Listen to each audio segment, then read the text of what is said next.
So here's the big aha. Are you ready? We all wait. We wait for the right time, the right moment, the right season of life to start actually living. We wait for the ducks to be in a row and for life to be neat and tidy and in control before we can actually live it. But here is the truth that no one tells you. The so-called golden years, they might not ever come. And even if they do, they may not look the way you hope. So if you're new to me, hi, I'm Chris Carr. I'm a New York Times bestselling author and wellness coach, and I've been living with stage 4 cancer for over 20 years now. And that experience, more than anything else in my life, has changed how I see and live my life. And along the way, I figured out how to take care of myself, how to become what I call an empowered participant in my own health. And I have had the privilege of teaching millions of other people how to do the same. And while you think that a diagnosis like that would wake you up for good, and for a while it certainly did, life certainly had my full attention, and I got really clear on what mattered. But honestly, it's easy to go back to sleep. It is easy to slip back into old patterns and busy habits and to convince yourself that you'll figure it all out later and you'll get to it all later once XYZ is behind you and so on. So the real work isn't waking up once. It's learning how to come back to yourself again and again and again. And this story that I'm about to tell you is one of those moments that brought me back. So my dad was near the end of his life, and though he wasn't my biological father, he adopted me. He was my person. He was the one who raised me, who loved me, who showed up for me in every way that mattered. And he and my mom were visiting my husband and I for the weekend. And I remember that I was helping him bring their suitcases up to our little guest room.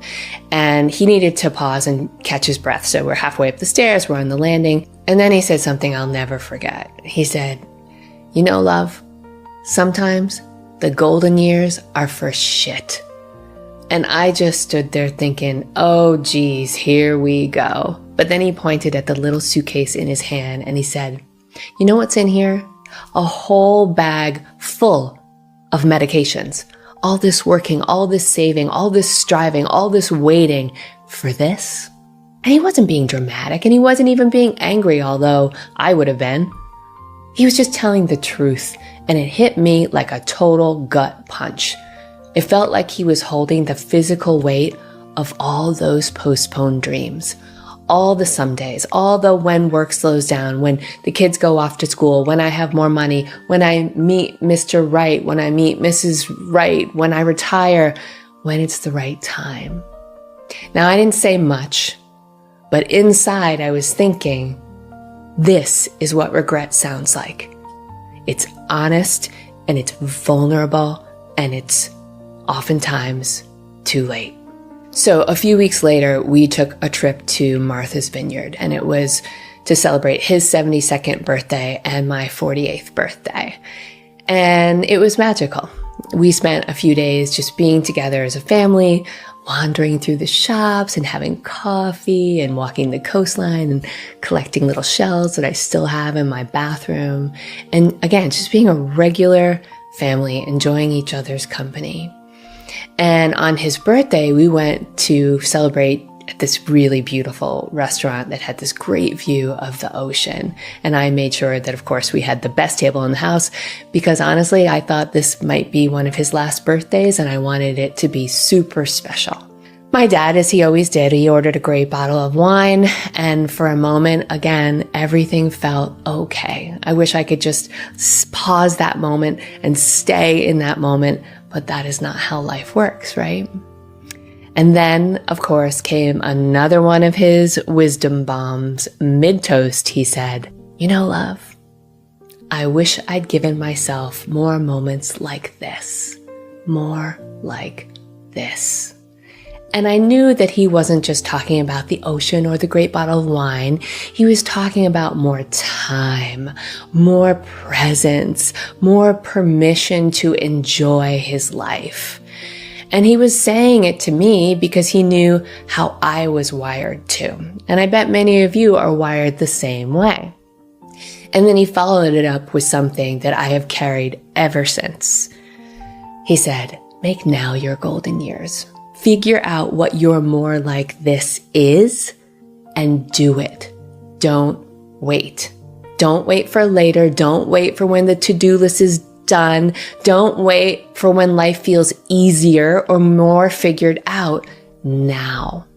And that's what I want to pass on to you. And that's what this entire video is about. Now that conversation made me rethink how I was living my life once again, how much I was postponing, and what I actually wanted to feel more of while I still could. So now I have been trying to live differently. Am I always successful? Absolutely not. But it is my North Star. Okay, trying to live differently, let me clarify, not in a big quit everything and move to a villa, although how fabulous would that be? But that's not it. Just more honest, more present, more doing the things that actually bring me a lot of joy and meaning in my life while I still have the opportunity to live it.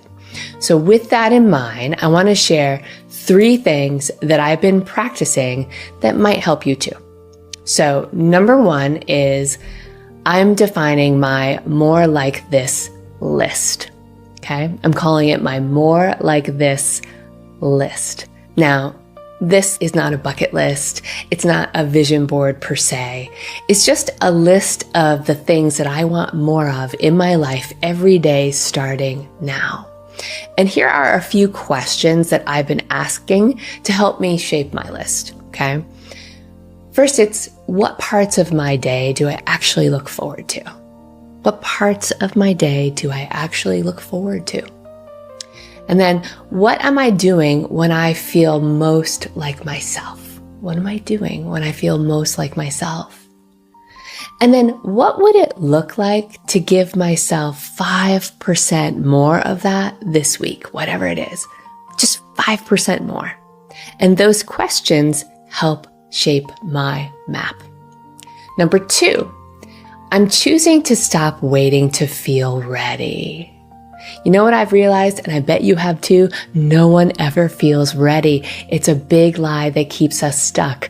I don't need more clarity. I do not need a productivity system. I don't need a sign from the stars when they're aligned. We just need to choose the thing that matters and take a step towards it.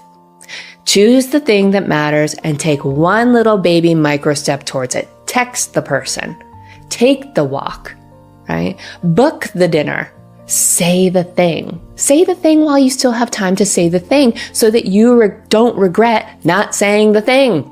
The life that we want doesn't show up when things get easier. It shows up when we stop waiting for the version of us that feels more together. Oof. Most of the time, we're just waiting for permission. The kind that only we can give ourselves. You've heard that before. I've heard it before. That's nothing new. And yet we still fall into those traps. No one is handing out permission. So you and we need to stop waiting for it and go, go, go, go. Number 3, I'm asking better questions. What do you mean by that, Chris? Well, thanks for asking. This one's really big. So I don't know about you, but when bad shit goes down, sometimes I can get stuck in the why. Why did this happen to me? Why now?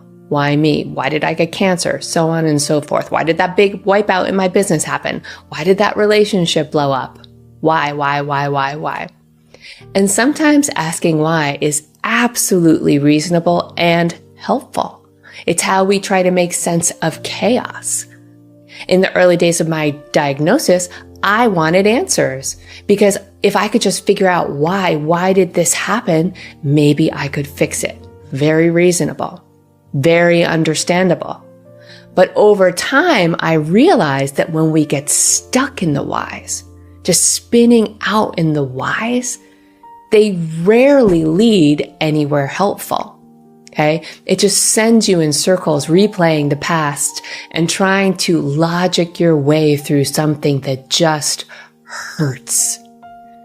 So now I ask better questions, the kind that actually move me forward. And most of those questions start with the word what. What do I need right now to feel supported? What am I postponing for no good reason? What would future me thank me for doing today? These questions help me calm my system. They shift me out of panic and back into presence. And they remind me that I'm not here to have it all figured out. That is not my purpose. I'm here to stay connected to my heart and to what matters. So, speaking of asking better questions, if this stirred something in you, I made a free coaching session that I think is going to help you. It's called Unstuck and Unstoppable, and it's a 5-minute guided writing practice to help you clear the mental clutter that we've been talking about, to rewrite the story that's been holding you back, and to reconnect with a more powerful version of yourself. So it's part writing, part coaching, and it's a really powerful way to come back to what matters. And if you want it, just click the link in the description to get it. It's totally free. I hope you enjoy it. Tell me how it helps you. Okay, so some of the things that stick with us don't always feel that big when they're happening. You know what I mean? In fact, sometimes the things that really wake us up or the big ahas, they're usually pretty ordinary. But for whatever reason, they instantly shift how we see things. So one of those moments happened near the end of my dad's life, and we were at my parents' house, and he asked me to run an errand for him. He needed me to go to CVS and pick up a few things, including Biore strips. Do you know those little strips? I know me, I was using them in high school, giving myself those facials in the bathroom. They're those little nose strips that pull out the blackheads. That's what he wanted. Now, at this point, let me give you context.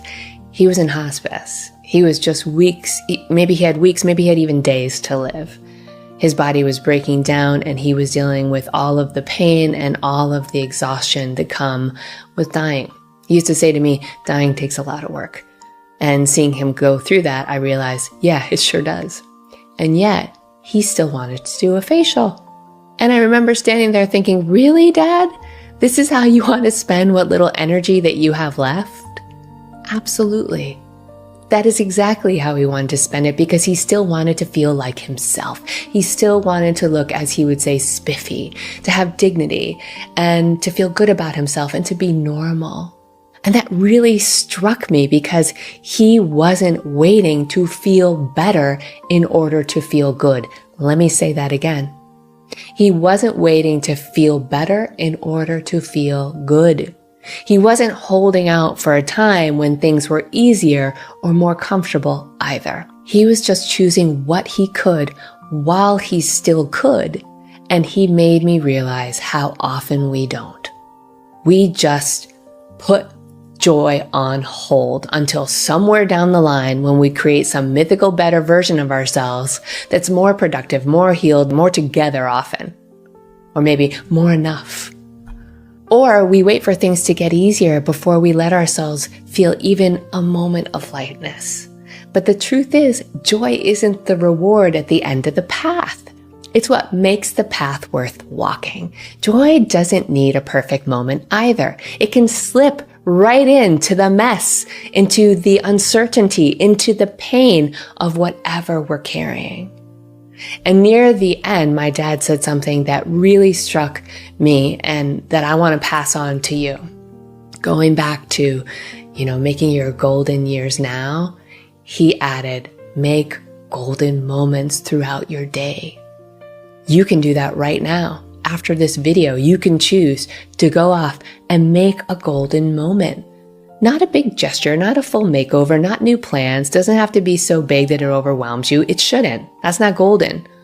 Just the small, meaningful stuff that actually makes you feel more alive, more connected to your joy, more connected to your purpose, more connected to yourself. And so with that in mind, my friends, what's one more like this moment that you could make today? I want you to tell me in the comments if you want to. And if you don't, that's all right. But I do want you to just sit with that question.